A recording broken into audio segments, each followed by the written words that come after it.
Ravi de vous retrouver sur le circuit Paul Ricard en espérant que le week-end vous est agréable. Il va l'être forcément encore plus en étant ensemble pour suivre les courses au programme de l'Ultimate Cup Series en cette deuxième moitié d'après-midi sur le circuit Paul Ricard. C'est l'ouverture de la saison 2022. L'Ultimate Cup Series, c'est de la passion à l'état pur et qui se partagent avec différentes déclinaisons au niveau de l'univers du sport automobile, avec pour discipline permanente des voitures GT, des protos, mais il y a aussi, et bien sûr des monoplaces avec la course 3 à laquelle nous allons assister dans les tout prochains instants sur ce circuit Paul Ricard qui, si vous nous rejoignez justement cet après-midi, est dans son format XXL quelque part, c'est-à-dire le circuit de 5 km 8. Donc on va effectivement passer la ligne droite presque au complet en passant par la chicane avec une météo très agréable. On est à quelque chose comme 19-20 degrés, un ciel bien dégagé. Bonjour à toutes et tous qui êtes présents sur site. Bonjour à toutes et tous qui nous suivent également via les réseaux sociaux, la page Facebook et naturellement la chaîne YouTube de Ultimate Cup Series. Et puis que ce bonjour en plein cœur de cet après-midi nous permette aussi de saluer l'ensemble des partenaires de l'Ultimate Cup Series et l'ensemble des partenaires de chacune des équipes. On le dit, les temps sont pas faciles, mais il n'empêche. Vous avez été sensible au discours des pilotes, voilà, pour vous convaincre de s'investir à leur côté dans l'aventure Ultimate Cup Series 2022. Merci d'avoir accepté justement d'accompagner bon nombre de ces aventuriers des temps modernes dans cette notion de défi permanent qui accompagne le sport automobile pour rappeler que c'est un sport d'équipe, même en monoplace. Clairement, il n'y a qu'un pilote qui est à bord de la voiture, mais rappelons que lui tout seul, il n'est rien. Le sport automobile se gagne en équipe, on développe une voiture ensemble et quelque part, le pilote, c'est l'aboutissement de tout un travail qui commence effectivement par des stratégies auxquelles on pense pendant l'hiver, l'acquisition de nouveaux matériels ou la révision d'un matériel qui a pu être utilisé la saison suivante et que l'on va optimiser davantage encore pour être encore plus performant lorsqu'arrive un week-end comme celui-ci qui marque donc l'ouverture de l'Ultimate Cup Series. Les pilotes sont en ce moment en pleine procédure de départ. Alors évidemment, vous pouvez aller toutes et tous sur le site de l'Ultimate Cup Series, mais quelque part, si je devais un tout petit peu abréger la démarche, je vous dirais que le calendrier a pour ouverture et extrémité ou conclusion le même circuit, à savoir le circuit du Castellet. On n'est pas pressé d'être au week-end du 11 novembre, mais ce sera néanmoins là que du 11 au 13, nous aurons la finale. Entre les deux et indépendamment de ce week-end, transition avril-mai. Fin mai, nous serons espagnols, olé avec Navarra, avant de prendre un espresso à Misano du 8 au 10 juillet, de passer également en Allemagne, à Hockenheim, pour le week-end des 16 au 18 septembre. Nevers-Magnicourt également, un incontournable, serais-je tenté de dire, dans le calendrier de l'Ultimate Cup Series. Ce sera le week-end des 7, 8, 9 et donc la finale ici sur le circuit Paul Ricard du 11 au 13 novembre. La monoplace donc avec deux voitures, même si la F4 est autorisée, on va considérer qu'il y a ici, globalement, deux types de voitures. Bien sûr, des Formule 3, mais aussi des Formule Renault.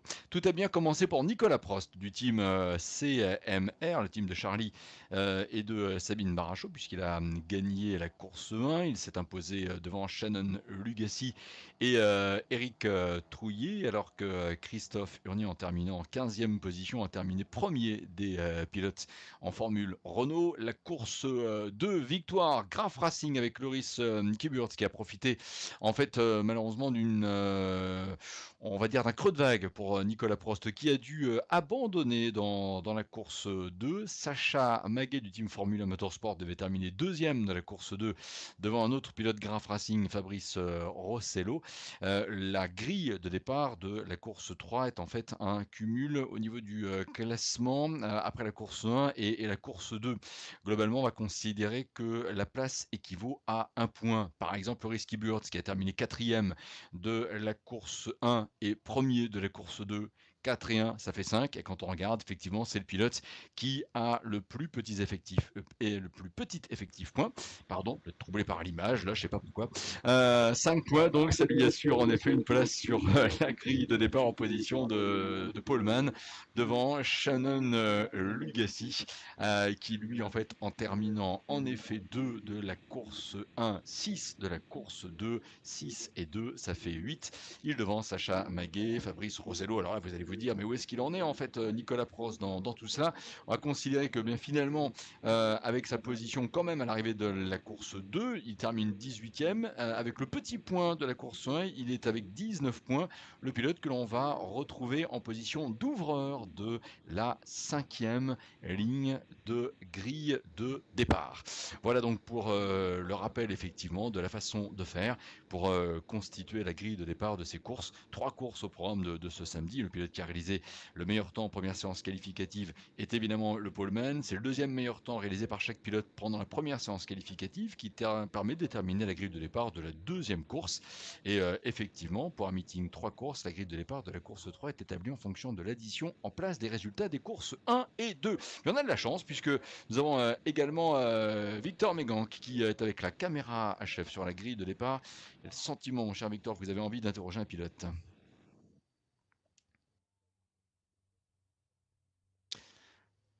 Ouais, malheureusement, je pense qu'on a un petit problème de captation de son, peut-être un micro trop plongé dans le cockpit de la voiture, ce qui ne nous permet pas, et c'est bien dommage dans l'immédiat, d'écouter, je pense, Loris Kieberts, le pilote de la pole, à moins que vous étiez effectivement peut-être du côté aussi alors, Outsa Chamagué et d'Éric Trouillet. Ce qu'il faut retenir, les amis, c'est qu'au niveau de la composition de cette grille de départ, cette course monoplace, ok, il y a quelques gentlemen dessus, mais vous avez aussi, et c'est fidèle à l'esprit et à la vocation de la monoplace, de véritables jeunes pointures, des très très jeunes, des pilotes aux dents longues et qui à cet âge-là peuvent encore espérer évidemment rêver de Formule 1. Loris Kieberts, par exemple, qui a été champion Formule Renault 2020, est effectivement parmi les pilotes que l'on va suivre avec intérêt, on va dire globalement à peine 20 ans, pour un pilote qui l'année dernière avait donné priorité aux études. Shannon Lugassi, numéro 55 à ses côtés. Est-ce qu'il a 16 ans? J'en suis même pas sûr, ce Genevois qui est un champion suisse karting confirmé. Numéro 55, la voie de droite, c'est lui, puisqu'il est le voisin de Loris Kieberts au niveau de la composition, de la première ligne de la grille de départ, la ligne 2, alors que le panneau 1 minute est maintenant présenté. C'est Sacha Amagué du team Formula Motorsport pour Formula Motorsport, pardon, pour ce Parisien qui était également en 2021 membre de la Richard Mille Academy en Formule 4, qui est aussi un super Cartman confirmé et qui en 2020 avait même été pilote Birel Hart aux États-Unis et que l'on avait également vu en France l'année dernière dans le championnat tourisme où il s'était bien distingué, notamment sur le circuit de Spa-Francorchamps. Voilà pour l'une des références qui accompagne Sacha Maguet, qui numéro 31 Formula Motorsport ouvre la deuxième ligne de la grille de départ avec un pilote qui est un petit peu un touche à tout du sport auto. Attention, départ du Tour de Chauffe dans 15 secondes. Un pilote touche à tout du sport auto et même en Ultimate Cup Series, c'est Fabrice Rossello avec le numéro 888. Un pilote aussi qui est chef d'entreprise, qui sait ce que c'est que manager une équipe, un peu comme finalement. Oh attention, Shannon Lugassi, aïe, voiture qui est en panne au niveau de la grille et attention, elle bouchonne un tout petit peu. Fabrice Rossello, alors que Shannon va la réussir à s'élancer, ça ne change rien au niveau de la composition de la grille de départ.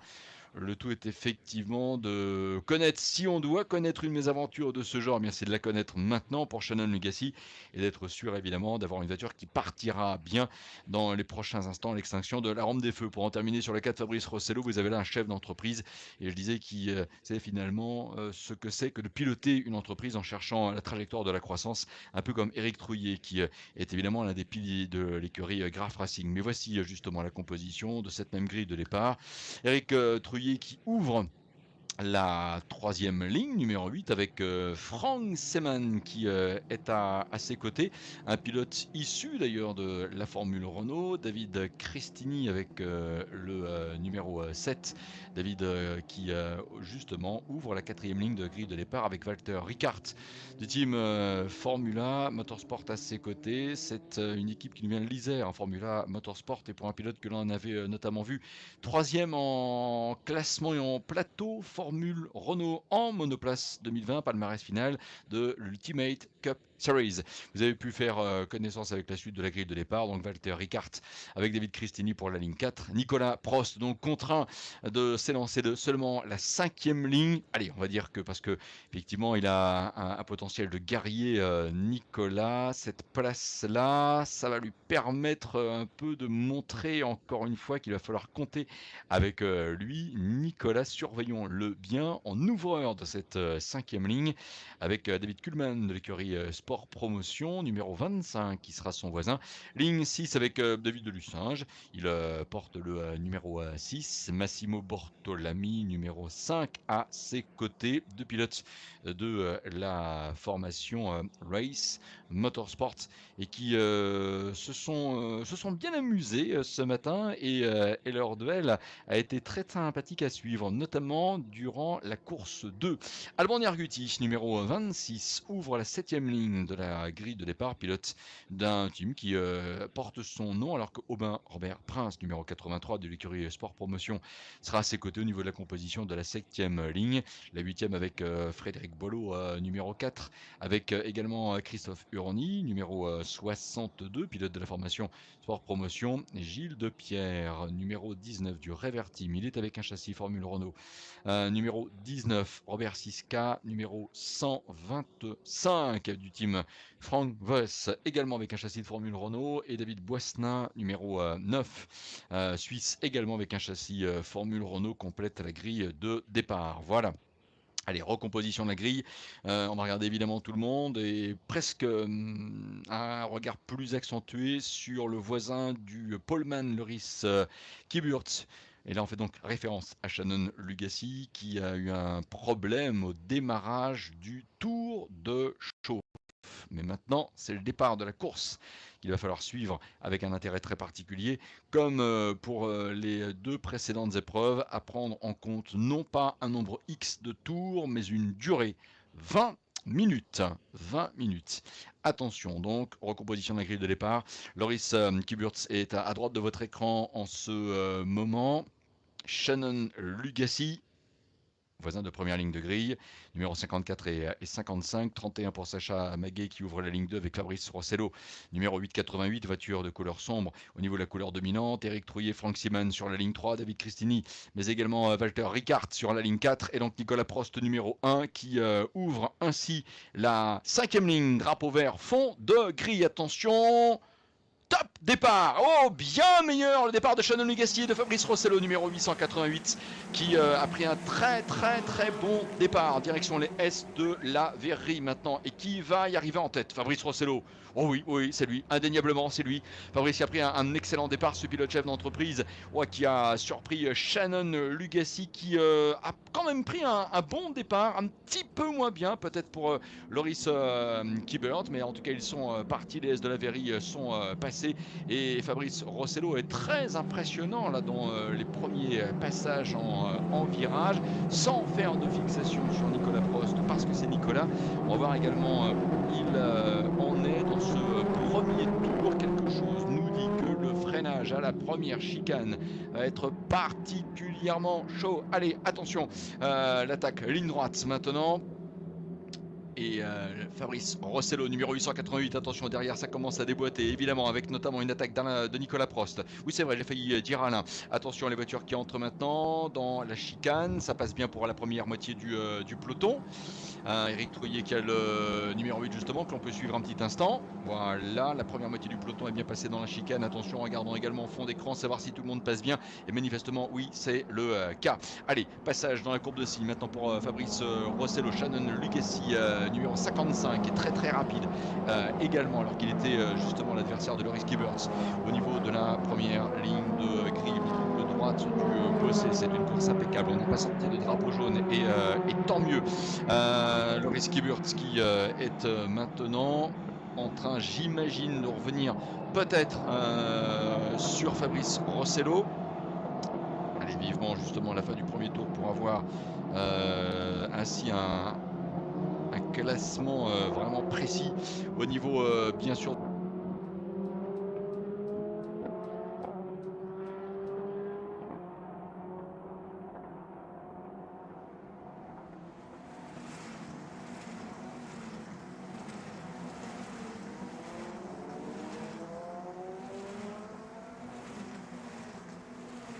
Devant Nicolas Prost.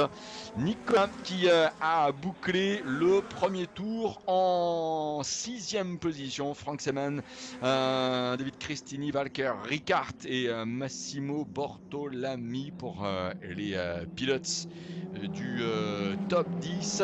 Fabrice Rossello que l'on suit ici.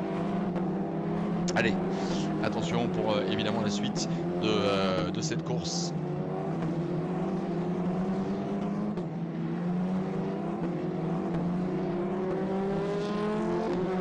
De nouveau.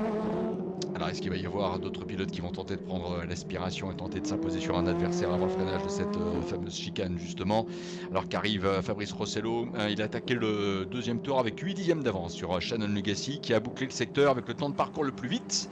Il est pas mal du tout là, hein. Il est globalement, même c'est vrai, regardez bien la progression des deux premières voitures déjà au niveau de ce classement. Shannon Lugassi a peut-être l'avantage ici en position de chasseur d'espérer prendre et bénéficier du phénomène d'aspiration de la voiture qu'il devance, et cette voiture en question est celle de l'homme de tête, Fabrice Rossello. Shannon Lugassi en tout cas très très bien inspiré pour ce Genevois qui a peine 16 ans et qui nous impressionne. Et quitte à nous prendre un petit peu par rapport à notre commentaire de présentation de grille de départ, c'est encore une fois la vocation de la monoplace, permettre aussi à des jeunes loups de faire éclater leur talent au grand jour. Shannon Lugassi a indéniablement entamé cette saison 2022 de l'Ultimate Cup Series avec cette motivation là, faire parler de lui, c'est clair.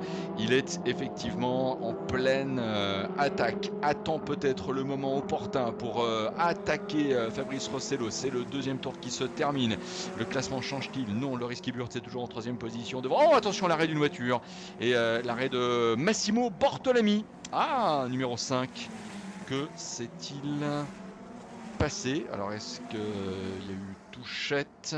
Est-ce que c'est une trahison technique? Et est-ce qu'il va pouvoir repartir aussi? J'ai pas le sentiment par rapport au commissaire qu'on avait vu intervenir justement derrière. On a également vu à l'instant Sacha Maguet numéro 31 qui est un brillant 4e en ce moment dans la gestion de cette course. Sacha Maguet du team Formula Motorsport pour le pilote parisien, issu également de la Formule 4 et de la Richard Mille Academy. Allez, attention, on a déjà presque consommé un crédit de 5 minutes sur les 20 de cette course. Et vous avez vu comment Fabrice Rossello, à l'attaque de la ligne droite ces derniers instants, avant de revenir un instant aussi sur ce pilote en difficulté, exploite toute la largeur de la piste pour couper court aux tentatives d'aspiration de Shannon Lugassi. Il peut le faire, hein. C'est le leader, il est en droit de le faire. Attention aussi à Nicolas Prost, regardez bien, un tout petit peu derrière, en fait, c'est le dernier de ce peloton et qui déboîte à l'instant. Avant la courbe de signe, va-t-il s'emparer? Non, finalement, il reste derrière Éric Trouillet. Signe est arrivé trop vite, mais sans faire de jeu de mots, il lui a envoyé plusieurs signes à Éric Trouillet. Nicolas Prost, Éric qui est peut-être avec un pilotage un peu plus défensif qu'offensif en ce moment pour conserver au moins la 5e position. Voilà le coup de droite du Bossé avec les larges dégagements de ce circuit Paul Ricard qui est un circuit sans bac à gravier, hein, au passage, large zone de dégagement pour permettre aux pilotes qui partiraient à la faute de se ressaisir et justement reprendre la course. Et on va déployer la voiture safety car. On va déployer la voiture safety car. Je pense que c'est la conséquence de la sortie de piste de Massimo Bortolami. Enfin, j'ai dit sortie de piste. Il nous reste en fait à avoir une explication sur les circonstances qui font que l'on a vu la Tatus numéro 5 arrêtée. On pourrait presque dire oui que cela a un avantage, c'est que cela va réduire des écarts, mais qui n'étaient pas si conséquents que cela.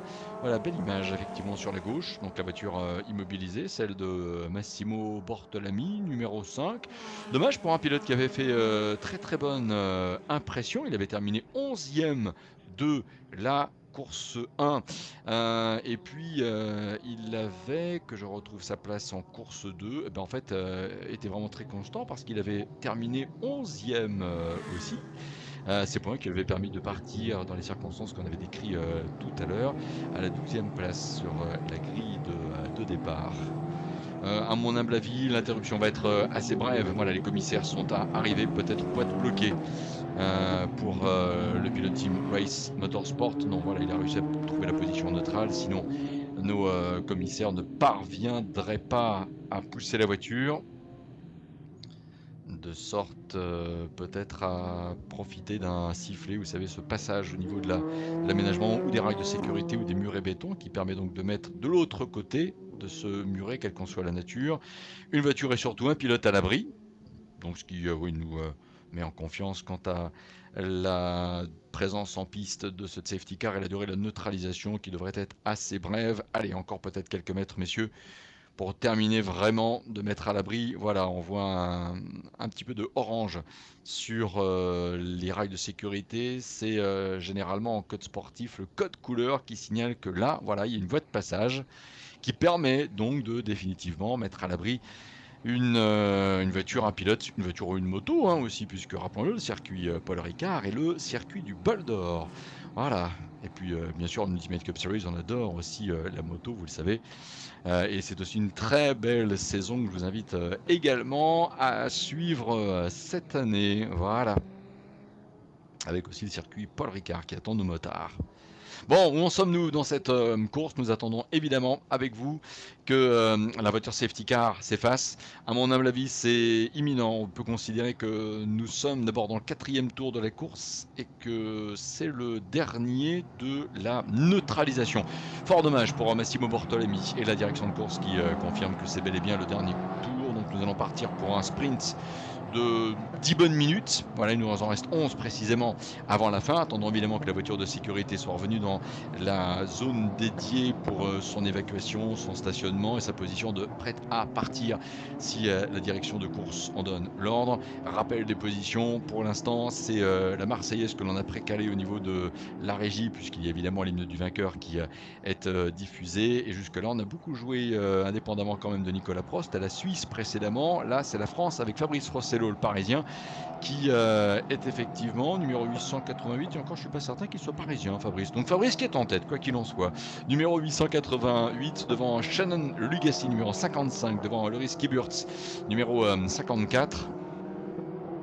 Et Sacha Maguet, qui lui par contre est bien parisien, voilà, et qui est en 4e position. Attention Eric Trouille et Nicolas Prost. Et voilà, le drapeau qui est vert. Je vous disais, on repart pour un sprint de 10 minutes. 10 minutes maintenant, c'est reparti. Allez, attention, Shannon Lugassi qui regarde devant lui et qui va également contenir les assauts de Loris Kiburtz qui voilà, a déboîté, se mis en position d'attaque. Attention pour la bataille en tête. Et deux pilotes de front dans les S de la Verrerie. Shannon Lugassi aura-t-il l'avantage? Loris Kiburtz va-t-il subtiliser la 2e position? Ce ne sera pas évident au niveau de la lecture numéro. Il y a un petit peu de ce phénomène de surbrillance.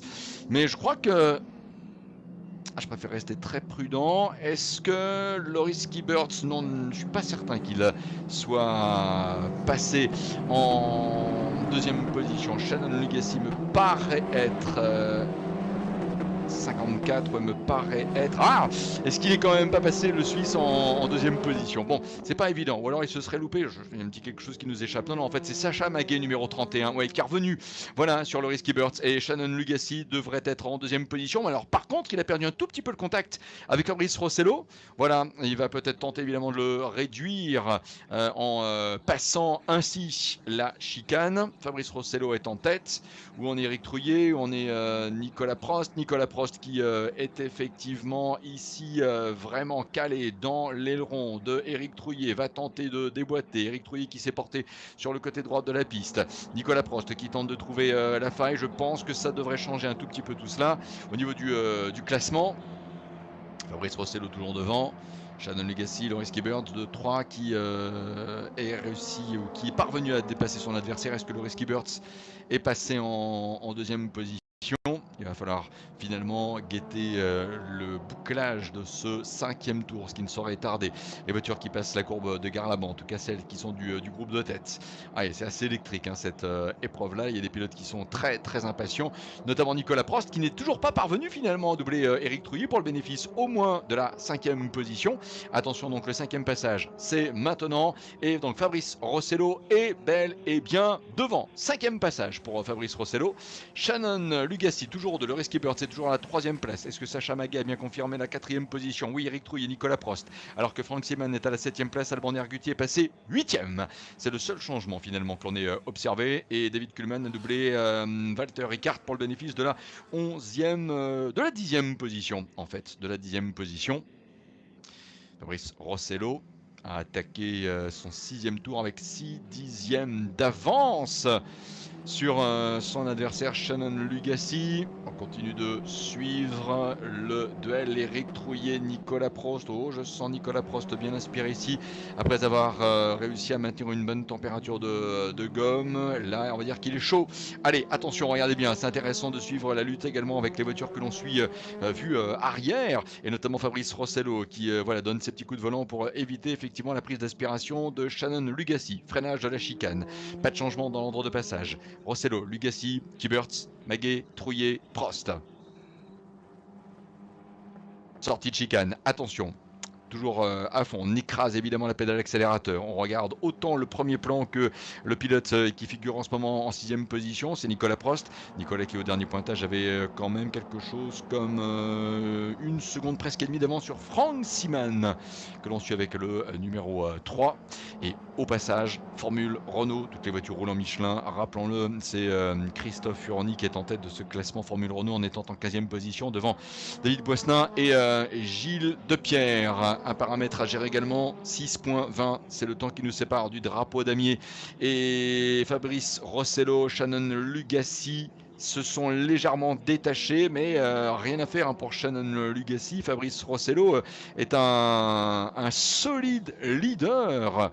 Et Nicolas Prost également, regardez bien, qui passe à l'instant le virage du pont et qui n'est toujours pas parvenu à doubler Éric Trouillet. Allez, attention, attention, peut-être là est-il mieux placé, Nicolas Prost, pour tenter justement de donner le petit coup de volant qui va faire qu'il va pouvoir s'imposer avant les S de la Verrie. Grande est la tentation, mais cet enchaînement droite-gauche assez ondulé au niveau justement de la piste, pas bosselé hein, mais ondulé, il y a un petit phénomène de montée-descente très impressionnant, est arrivé trop vite et n'a pas permis à Nicolas Prost, sauf peut-être là maintenant dans le secteur du virage du camp, de s'imposer, mais non, il n'y a rien à faire. Oh là là, Éric Trouillet est un pilote qui a bigrement progressé aussi. C'est déjà un très bon pilote qui a fait les 24 heures du Mans notamment, qui a donc déjà un très bon bagage, un très bon palmarès, et qui quelque part là en fait la démonstration en résistant magistralement à Nicolas Prost. Fabrice Rossello, pendant ce temps, qui a perdu un tout petit peu quand même, car Shannon Lugassi, derrière lui, record du tour en course, il a tourné ici en 2.02.047. Alors, il n'a pris que, il n'a rattrapé quelque part que de 5 petits centièmes seulement, Fabrice Rossello, donc c'est pas grand chose tout cela. En fait, plus qu'un duel, c'est une triangulaire. Sacha Maguet, Éric Trouillet, Nicolas Prost, que l'on suit en deuxième moitié de peloton par rapport à ce top 6. Nicolas qui a encore déboîté, qui s'est montré, mais qui s'est rabattu derrière la Tatus numéro 8 d'Éric Trouillet, qui est autant attaquant qu'attaqué, attaquant sur Sacha Maguet qui résiste magistralement aussi pour la 4e position. 4 minutes 20 avant le damier. Et nous sommes admiratifs globalement de la course de tout le monde, que l'on soit en haut ou en bas de tableau. Mais là, c'est vrai qu'il y a des personnes, il y a des pilotes, des profils qui impressionnent. J'en reviens encore sur le cas d'Éric Trouillet. Sacha Maguet ici qui a le numéro 31 et qui est justement attaqué par Éric Trouillet, qui est attaqué par Nicolas Prost. Voilà, on les retrouve d'ailleurs tous les trois ici à l'attaque de la ligne droite, qui attaque aussi le 8e tour. C'est peut-être l'attaque de l'avant-dernier tour de ce circuit Paul Ricard. Ouais, on peut le dire cela puisqu'on boucle un tour en 2 minutes 02. Il restait quelque chose comme 3 minutes 50 au moment de voir les pilotes du groupe de tête franchir la ligne de chronométrage. Oh, et Éric Trouillet. Éric Trouillet passé en 4e position. Il est parvenu à doubler Sacha Maguet. Et vous savez quoi? Éric Trouillet est record du tour en course. Éric Trouillet est record du tour en course, 2 minutes 1 seconde et 904 millièmes. Waouh! C'est du grand Éric Trouillet aujourd'hui. Il y a toujours du grand Éric Trouillet, mais là, c'est un Éric Trouillet en mode plus que l'on suit. Alors que pendant ce temps en tête, Fabrice Rossello dans la ligne droite tente de contenir toujours Shannon Lugassi qui est revenu à 621 millièmes. Il est toujours leader, peut viser la victoire alors que Nicolas Prost, je pense, parvient à doubler Sacha Maguet. Est-ce que c'est passé? J'ai le sentiment que oui. Ouais, c'est bel et bien passé. Donc là, attention à Sacha Maguet qui craque un petit peu dans les derniers instants de cette course. Attention aussi Nicolas Prost, il peut y avoir quand même une contre-attaque de Sacha Maguet dans la deuxième moitié de la ligne droite du Mistral. Non, ce sera difficile.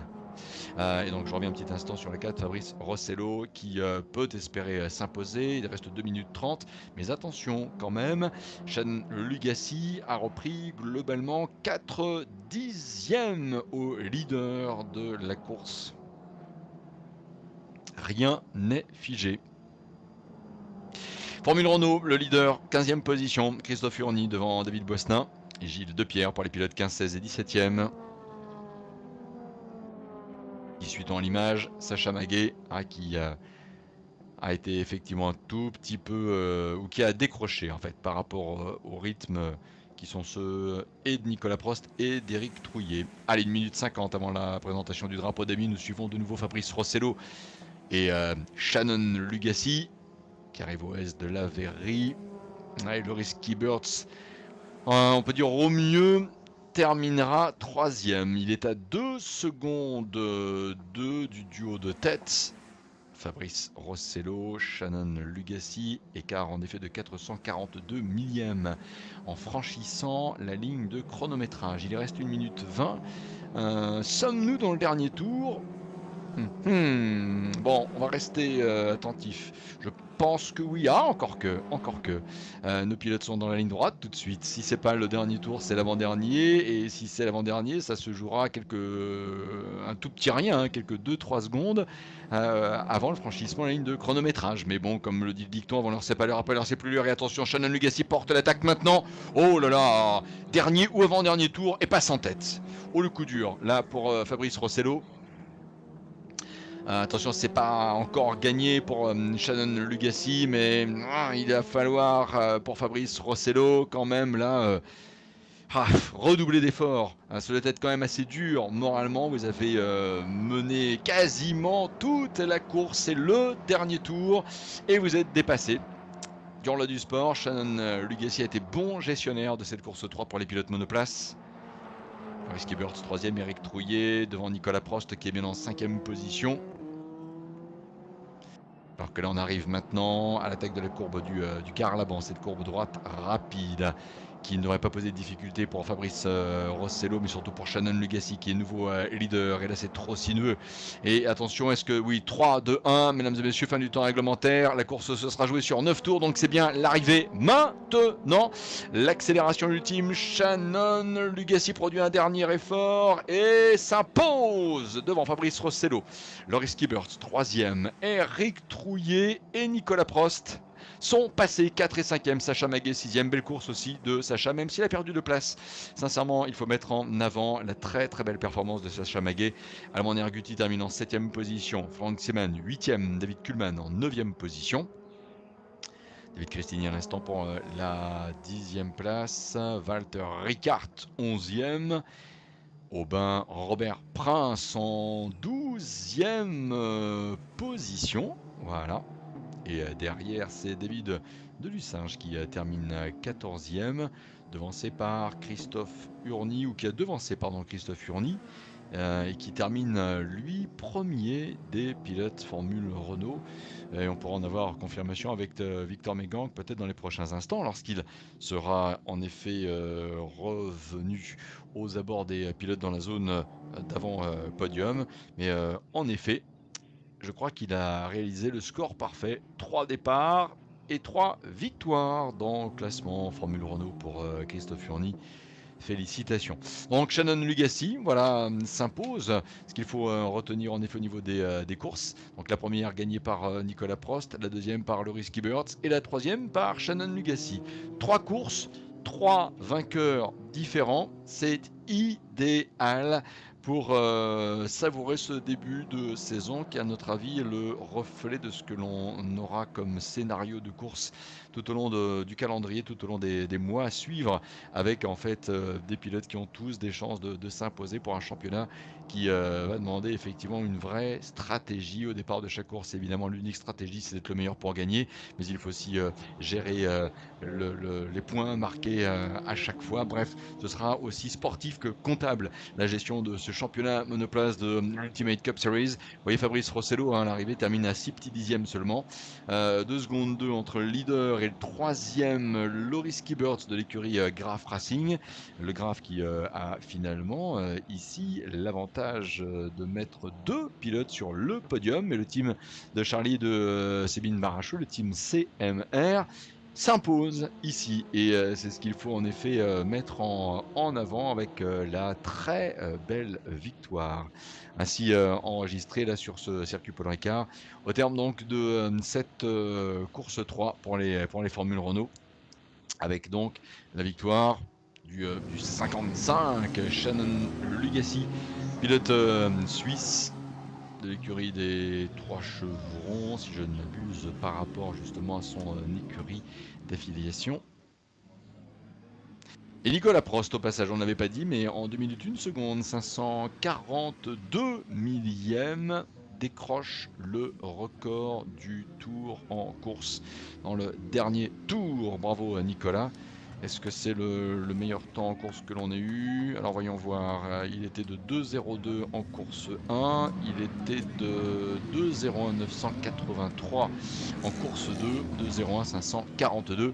C'est dans cette course 3 que les pilotes auront eu toutes les conditions pour réaliser les meilleures performances et le plus vite sur un tour. En tout cas, c'est ce que Nicolas Prost montre ici, en décrochant donc le record du tour en course, encore une fois, dans le dernier tour. Voilà, bravo à Shannon Lugassi. On attendra évidemment d'avoir le tableau final pour, avec l'addition de points, vous dire qui finalement va partir en tête du Castellet en premier leader finalement de la saison en termes d'un meeting, puisque rappelons-le, là nous avons effectivement le plaisir de retrouver les monoplaces qui étaient évidemment en course ce samedi, puisque demain nous aurons de la Sprint Cup Fugno, du GT Endurance, Relais 208 pour les pilotes qui seront évidemment en piste en fonction évidemment de leur discipline. Le programme monoplace concentré sur ce samedi. Et voilà. 3 courses et donc 3 vainqueurs différents. Mon cher Victor Mégang, c'est à vous de retrouver maintenant au moins le vainqueur de cette ultime course, j'imagine, Shannon Lugassi. Oui. Oui, effectivement. Merci Bruno Van de Stick. Shannon Lugassi qui a fait une arrivée fantastique. Vous doublez dans le dernier tour, vous partiez deuxième, vous avez saisi une superbe opportunité. Comment vous vous sentez? Je me sens... J'ai pas les mots, je suis trop content. On a fait un incroyable boulot ce week-end. Bon, les essais libres, c'était compliqué parce que bien sûr, j'arrive... c'était mon premier week-end en F3, mais je suis trop fier de moi, bravo à l'équipe. Et cette course, était compliquée. Au dernier tour, j'ai eu l'opportunité de dépasser, mais ouais, c'était très dur et bravo encore à l'équipe et je suis très content. Quelle course, vraiment, on ne cessera de le dire. 3 vainqueurs, comme le disait Bruno Van de Stick, en 3 courses. Vous en faites partie. Ça vous donne de bonnes perspectives pour démarrer cette saison. Comment vous voyez la suite avec votre team? On verra. Là, on a fait un super boulot. On espère que ça va continuer jusqu'à la fin de la saison et qu'on marque des points pour l'équipe et qu'on marque des points pour la saison, pour le championnat. Et puis, on espère et on se retrouve à Navarra. Merci beaucoup Shannon Lugassi, profitez bien et puis très bonne continuation, on vous suivra avec attention. À vous, Bruno. Oui, très clairement. Ouais, bravo Shannon Legacy. Et c'est vrai que Shannon a su faire la différence au moment où il le fallait, c'est-à-dire à l'attaque du dernier tour. Ouais, on a bien décrypté dans son message. Il reste encore réservé. Ça n'est que l'ouverture de la saison, même si on a eu 3 courses ce samedi, mais on sent pleinement une vraie détermination en lui. Mais il la partage avec plein d'autres pilotes, cette détermination. Bravo. Les voitures que vous voyez passer sont les voitures de la 208 pour la suite du programme, bien sûr, les amis, avec notamment la course 3 en déclinaison Racing Cup. Vous allez pouvoir la suivre avec Bertrand Pucheux dans les tout prochains instants. Mais voilà, pour la monoplace, nous féliciter encore de ce très beau résultat avec Shannon Legacy, vainqueur pour le team CMR devant Fabrice Rossello du Graf Racing et Loris Kieberts également de l'écurie Graf Racing. Merci à vous, très bon après-midi.